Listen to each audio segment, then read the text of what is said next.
더 정치 시작합니다. 사실상 파행으로 끝난 세계 잼버리 대회 책임 소재, 그리고 방류가 임박한 일본 원전 오염수 문제를 둘러싼 공방으로 정치권은 오늘도 시끄럽습니다. 오늘 전국 현안 두 분과 짚어봅니다. 배준영 국민의힘 의원, 강선우 민주당 의원과 함께합니다. 어서 오세요. 네, 네, 안녕하세요. 안녕하세요.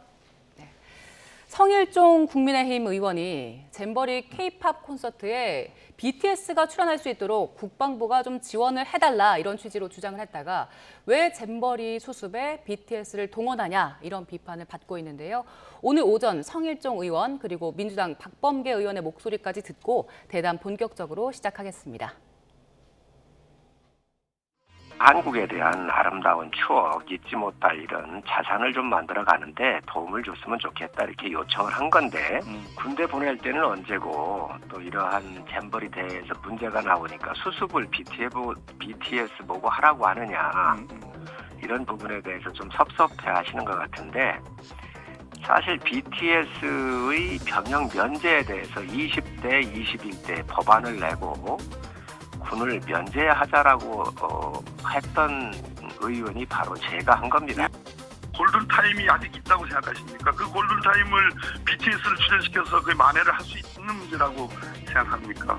또 BTS에 그 입대한 돼 있는 그 2명의 병사들을 과연 출연시킬 수 있는 그러한 권한과 자격 할 수 있는 겁니까? 왜 이런데 여기에 이렇게 강제로 동원하려고 하는지 그것이야말로 병영국가와 다를 바 없는 참으로 기가 막힌 사태가 지금 벌어진다고 저는 생각을 합니다.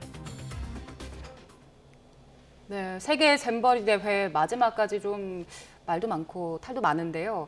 이번에는 국민의힘 성일종 의원이 BTS가 잼버리 대회에서 공연을 할 수 있게 해달라 요청을 한 것을 두고 지금 아미들이 강하게 반발을 하고 있습니다. 왜 정치인들이 망친 행사를 다른 사람이 해결을 해야 하냐 뭐 이런 이야기들 하고 있는데 일단 당내에서 어떤 이야기 하고 있습니까? 네, 앵커께서도 사실상 파행이라고 그러셨는데 지금 4만여 명이 다 행사장을 떠났습니다. 그래서 지금은 새만금 잼버리가 아니라 코리아 잼버리, K 잼버리입니다. 그래서 정부뿐만 아니라 지자체, 그리고 기업체, 그리고 시민단체 모든 분들이 온 나라가 힘을 모아서 잘 마무리하자고 하는 그런 형국입니다. 그리고 이 155개국의 4만 명이 넘는 사람들이 결국은 우리나라에서 환대를 받고 자기 나라로 돌아가지 않겠습니까? 그래서 이런 정말 어려운 행사를 유치해서 유종의 미를 거두자라는 게 저희 정부의 생각이고 정부 여당의 생각입니다. 그런데 우리 이 K 이 잼버리가 성공을 하려면은 저희가 킬러 콘텐츠를 내보이면은 그게 참석자들한테 가장 좋은 반응을 줄 것이라는 예상은 쉽게 할 수 있습니다. 그래서 성일종 의원님이 개인적인 생각으로 이렇게 BTS가 나왔으면 좋겠다라는 국방부에 이런 말씀을 꼭 전달하는 것처럼 하셨는데 그래서 제 생각에는 순서가 좀 잘못된 것 같습니다. 우리 온 국민이 뜻을 모아서 K 잼버리가 잘 되기를 바라는 마음이 전해지면은 소속사가 움직이고 소속사에서는 다 멤버들을 모을 수 없으니까 그러면 국방부에 요청을 하면은 그 정부에서 풀어주는 방법으로 갔어야 되는데 좀 순서가 바뀌고 그랬는데 우리 K 잼버리가 잘 돼야 된다는 거는 그 진정성을 다 인정을 해줘야 된다고 생각을 하고 있고요. 예. 한편으로는 제가 좀 아쉽습니다. 지금 민주당에서도 우리 대변인께서 나오셔서 성공적인 마무리를 하기 위해서 민주당에서도 최대한 협조하겠다고 했는데 방금 박범계 의원님 말씀하셨다시피 비난만 하지 아무것도 도와주지 않습니다. 그리고 이재명 대표도 행사장에 가보신 적도 없고 어떤 거를 도와주겠다고 일체 하신 말씀이 없어요. 그래서 이제 비행기가 다 4만 명을 태워갖고 떠난 다음에 잘잘못을 가리지만은 지금은 좀 도와줬으면 좋겠습니다. 네, 좀 도와줬으면 좋겠다 이런 말씀 주셨고 지금 이게 BTS나 소속사 측의 양해를 구했는지 봤더니 그것도 아니긴 하더라고요. 지금 BTS 멤버 2명은 군복무하고 있고 또 1명도 솔로 앨범 준비 중이라서 다 각자 개인의 활동을 하고 있는 상황이어서 더 비판이 큰 상황인 것 같은데 일단 민주당에서는 이게 BTS가 뭐 정부의 전속 가수냐 이런 비판하고 있더라고요. 그 의원님 말씀 주셨던 것처럼 이게 일의 순서나 실무적인 문제는 아닌 것 같아요. 저는 이 기본적인 개념, 발상이 정말로 너무나 천박하다는 생각이 듭니다. 전체주의 국가에서나 좀 생각해봄직한, 가능할 수 있는 일이에요. 그리고 전체주의 국가라고 해도, 가정한다고 해도 BTS 같은 그런 세계적인 아티스트들을 이렇게 취급할 수 있을까? 저는 의문이거든요. 이 아티스트들이 공연을 하는 것은 정말 예술품 하나를 내놓는 거예요. 그리고 그걸로 인해서 이제 팬분들께 그리고 국민 여러분들께 그 공연을 보시는 분들께 기쁨을 드리는 거죠. 그런데 한 며칠 전에 갑자기 공연 준비해라는 식으로 이렇게 또 국방위원이니까 군대에 가 있는 그런 멤버들한테 이런 이야기를 하는 게 이게 지금 2023년에 할 수 있는 생각입니까? 그리고 윤석열 정부가 무능하고 그리고 책임을 지지 못해가지고 잼버리가 지금 파행으로 갔는데 이걸 가지고 민간 그리고 학교 여러 가지 기업들한테 지금 수습을 하라고 하고 있는 게 이게 책임 있는 정부의 자세인가요? 저는 이게 실무의 문제도 아니고 일의 순서의 문제도 아니라고 봐요. 가지고 있는 그런 기본 개념의 문제라고 생각하고요. 그리고 성일종 의원께서 본인이 그렇게 잘못된 생각을 하셨고 잘못된 사고를 하셨으면 사과를 하셔야죠. 그런데 뭐라고 하셨냐면 나는 아무것도 잘못한 게 없는데 아미들이 오해했다고 하셨어요. 아미들이 무슨 오해를 했습니까 지금? 예, 알겠습니다. 자, 그리고 김현숙 장관의 발언도 도마 위에 올랐습니다. 김현숙 장관의 발언을 좀 보겠습니다. 오히려 위기 대응 통해서 우리 대한민국의 역량을 전 세계에 보여주는 시점이라고 생각한다. 그리고 부산 엑스포 지금 유치하기 위해서 다들 열심히 뛰고 있지 않습니까? 근데 그 유치 영향 우려에 대해서도 영향을 주지 않을 것이다 이런 얘기를 했는데 대통령실에서 잼버리 사태와 관련해서 행사 끝난 뒤에 여성가족부 감찰 검토도 한다고 하더라고요. 일단 이 발언 어떻게 들으셨어요? 그 두 가지 문장 다 뭐 적절치 않다고 생각하고요. 맞지 않다고 생각합니다. 첫 번째, 정부라는 것은 위기 대응을 하는 게 아니고 그거 앞서서 위기를 없도록 해야죠. 예. 그런 면에 있어서 이제 잘잘못은 좀 가리겠지만은 정부의 당국자로서 적절치 못한 표현이라고 생각을 하고 두 번째는 국제 행사 유치 우려에 대해서 영향을 주지 않을 거라고 그러는데 이게 이렇습니다. 지금 155개국의 그 14세에서 18세인가요? 이 청년들이 본국으로 돌아가면은 그게 여론이 됩니다. 그러면 저희가 이제 엑스포 유치를 위해서 지금 온 나라가 뛰고 있는데 그게 영향이 없겠습니까? 그렇기 때문에 제가 민주당한테 다시 호소하는 거는 이 155개국의 이 4만 명이 넘는 말하자면은 그 엑스포에 투표를 할 수 있는 나라의 국민들이 정말 우리나라에서 환대를 받고 갔고 엑스포도 유치할 수 있을 만큼 저력이 있었는데 폭염이나 매립지나 뭐 이런 것 때문에 그 초반에는 좋지 않았지만은 결국엔 기분 좋게 가서 정말 이 나라가 훌륭하다는 걸 해야지 우리가 엑스포도 유치할 수 있고 우리나라의 국익에 도움이 된다고 생각합니다. 그리고 BTS를 덜렁 불러내는 거는 저도 원치 않습니다. 아미들이 제일 싫어하는 거예요. 그래서 정치인들은 사실 연예인에 대해서 거론조차 하는 것을 금기시해야 된다고 저는 생각을 합니다. 근데 문재인 정부 때는 유엔에서 이런저런 종전 관련 그 뭐 연설한다 이런저런 거 하고 다 데리고 다니면서 또 다 시켰잖아요. 그러니까 그거는 국익이고 이거는 국익이 아니다라고 그런 단순 논리적으로 나눌 수는 없다고 생각하고 있고요. 다시 말하지만은 국익을 위해서 힘을 합쳐야 된다고 생각합니다. 네, 11일에 이제 폐영식을 하고 대회가 마무리되면 그때부터는 이제 잼버리 사태를 두고 책임을 누가 질 것이냐 이 부분에 대해서 이제 조사가 들어갈 텐데 뭐 지금 수사, 국정조사 이야기까지 나오더라고요. 민주당에서는 지금 윤석열 대통령 사과해라 이런 주장하고 있던데 어떻습니까? 그렇죠. 그 앞서 조금 말씀을 드리자면은 그 문재인 정부에서 문재인 정부의 무능으로 인해서 벌어진 사태를 수습하라고 BTS에게 시킨 적이 없습니다. 그 말씀 먼저 드리고요. 그 잼버리 대회 끝나고 나면은 책임 소재를 분명히 가려야겠죠. 행안부 그리고 여가부, 문체부 등 등등 그 소관 상임위에서 그렇게 가려질 걸 생각을 하고요. 지금 행안부 장관 같은 경우, 이상민 장관 같은 경우에는 이 공동조직위원장이거든요. 그리고 정부 비상대책반 간사이기도 해요. 그런데 현재 여가부 뒤에 숨어가지고 계속해서 책임 회피하고 있는 모습이에요. 그런데 뭐 위기 대응이라든지 안전이라든지 이것은 행안부에 더 큰 책임이 있는 것이거든요. 그래서 16일에 행안위가 열립니다. 그래서 그 상임위에서 그 따져 물을 걸로 보이고요. 그리고 장관들도 장관들이고 한덕수 총리도 한덕수 총리지만 저는 윤석열 대통령이 사과해야 될 사안이라고 생각을 해요. 윤석열 대통령 책상 위에 뭐가 놓여 있다고 당시 자랑했습니까? 바이든 대통령이 한국에 왔을 때 한미 정상회담 당시에 The buck stops here라는 그 선물 받았다고 그렇게 자랑하지 않았습니까? 그게 무슨 뜻이에요? 남 탓하지 말라는 거잖아요. 본인이 책임을 져야 된다는 것이잖아요. 그런데 윤석열 정부 지금 어떻게 하고 있어요? 잼버리 관련해서도 전 정부 탓 계속했죠. 근데 그게 여론에 잘 안 먹히는 것 같으니까 이제 지방정부 탓하고 있거든요. 아니 이 잼버리 대회가 무슨 전북이랑 전라북도의 그 자매 도시랑 결연을 맺어가지고 서로 무슨 뭐 초청한 그런 대회냐고요. 대한민국 정부의 책임이에요. 지금 대한민국 역사상 최악의 정말 행사가 될 거라는 것들 다들 알고 계신 거 아니겠습니까? 그리고 외신의 보도를 보면은 지금 뭐 프랑스, 독일, 영국, 미국 할 것 없이 정말로 이게 정말 악몽이었다. 그리고 참가자들 인터뷰도 그대로 생생하게 다 전해지고 있거든요.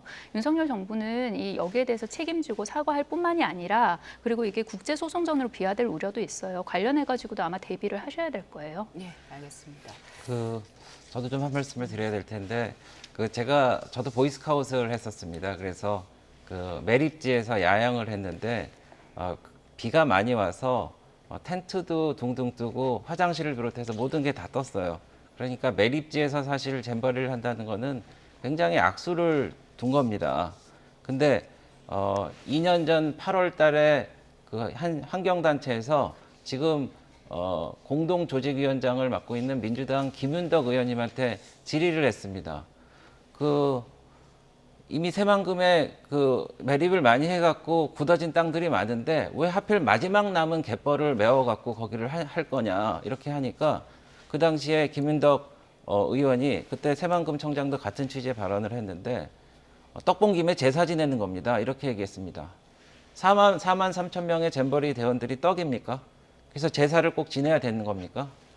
1982년도에 무주에서 100억도 안 되는 돈으로 성공적으로 치렀습니다. 근데 왜 이런 잼버리라는 행사를 학생들을 이렇게 전북의 어떤 발전을 위한 도구로 삼느냐 이런 겁니다. 그래서 그런 근원적인 원인은 아마 이제 다시 밝혀질 텐데 민주당도 절대 떳떳하지 못하다고 생각합니다. 예. 전 정부, 현 정부 책임은 이제 행사가 모두 끝난 뒤에 가려져야 될 것 같고요. 저희 주제를 좀 바꿔보겠습니다. 일본이 후쿠시마 원전 오염수를 이달 말쯤에 방류할 거다 이런 전망 나오면서 지금 국회에서도 공방이 재점화되고 있습니다. 민주당이 이제 유엔 인권이사회에 진정하는 방안도 생각을 하고 있는 겁니까?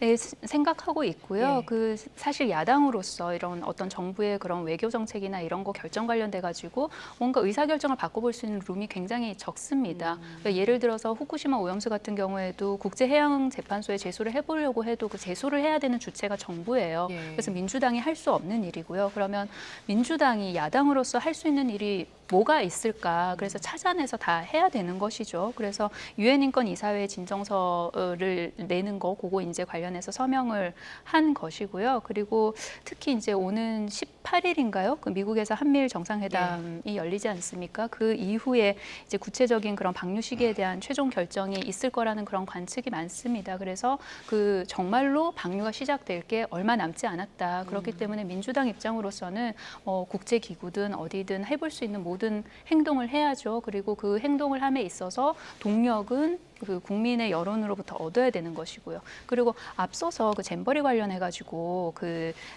영지의 위치에 대해 가지고 민주당 탓을 또 하셨는데, 새만금에서 열린 네네, 거. 그거 관련해 가지고 그렇게 말씀해 주셨는데 그게 그렇게 부적절하거나 아니면은 그 최적의 영지가 아니라는 그런 생각을 했으면 16개월 동안 윤석열 정부 뭐 했습니까?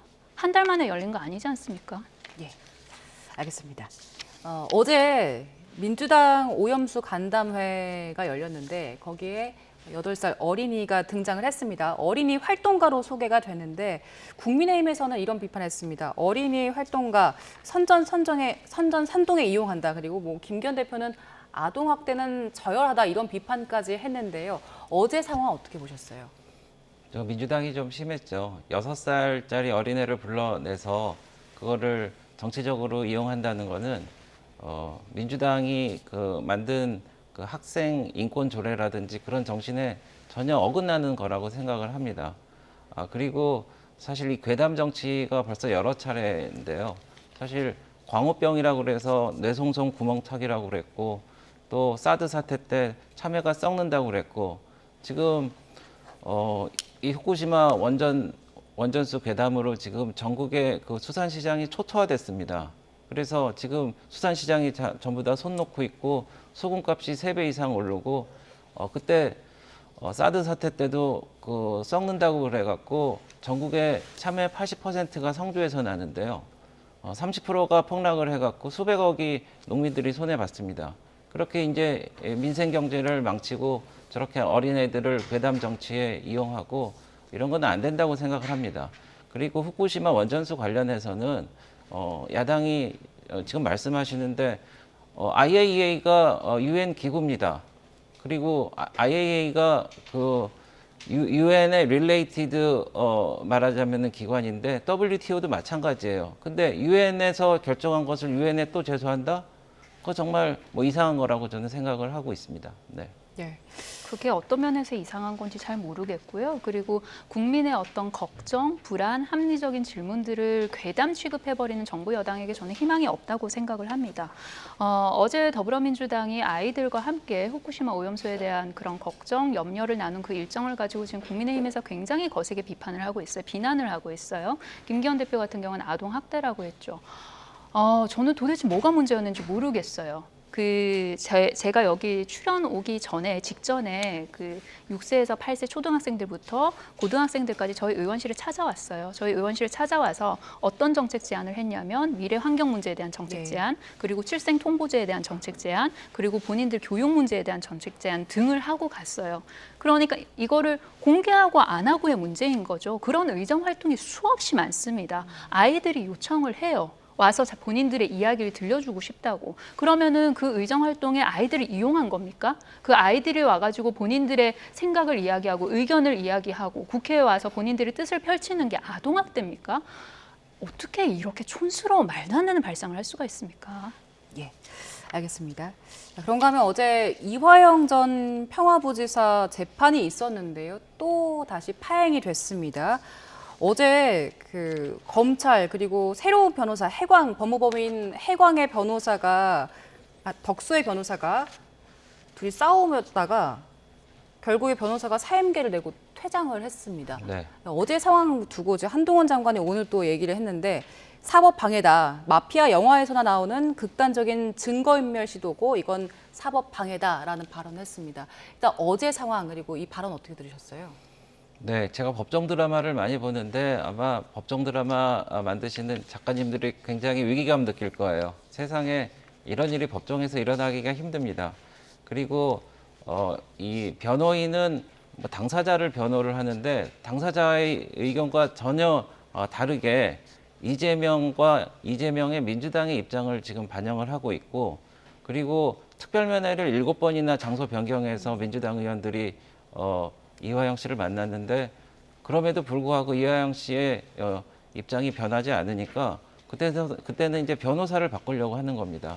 근데 변호사가 보통은 그걸 평생 직장으로 하고 법정을 계속 나가기 때문에 보통 검찰이랑 재판부랑 좋은 관계를 유지하려고 하는데 이분이 소리를 지르고 자리를 박차고 나가버렸단 말입니다.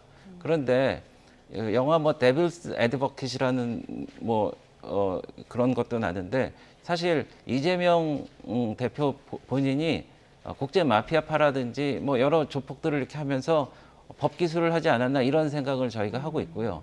그리고 이재명 대표가 대통령 후보로 나올 수 있었던 결정적인 그 계기가 그 김만배 씨라는 그 언론인이 권순일이라는 대법관을 무려 8차례 개인적으로 접견을 해갖고 설득을 한 모양이죠. 그래서 권순일 씨가 의견을 바꿔갖고 대법원 판결이 뒤집어졌습니다. 그래서 결국 이재명 대표가 대통령 선거에 나올 수 있었죠. 그래서 이런 이상한 정황들이 우리 한동훈 법무장관이 말씀하셨다시피 이건 마피아 영화에서도 보기 힘든 진풍경을 지금 만들어내고 있는 것입니다.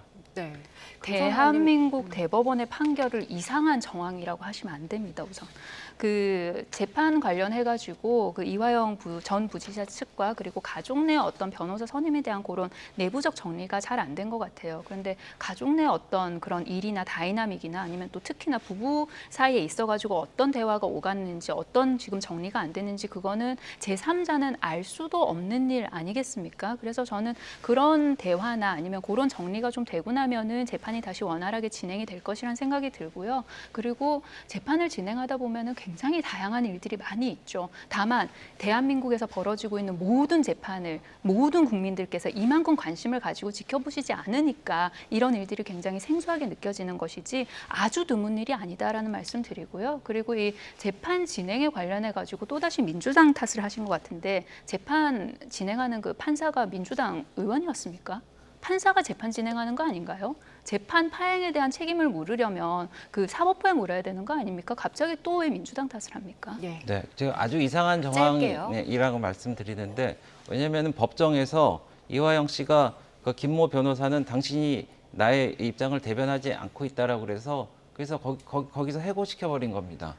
네, 그런 게 이상하지 않은 정황이면 어떤 게 아니, 이상한 의원님이 정황입니까? 이상한 정황이라고 말씀하셨던 거는요. 네, 그 네. 이재명 대표 그 대법원 판결 대법원 관련해서 그 판결도 판결이 이상한 이상합니다. 정황이라고 하셨어요. 그것도 그런데 이제 재판 과정에서 대한민국 결과가 나올 사법부 겁니다. 대법원에서 내린 판결을 네. 이상한 정황이라고 하시면 안 된다고요. 알겠습니다. 네, 네. 네, 오늘 이야기는 여기서 마무리를 하겠습니다. 네, 지금까지 두 분과 함께했습니다. 배준영 국민의힘 의원, 강선우 민주당 의원과 함께했습니다. 고맙습니다. 네, 감사합니다. 감사합니다.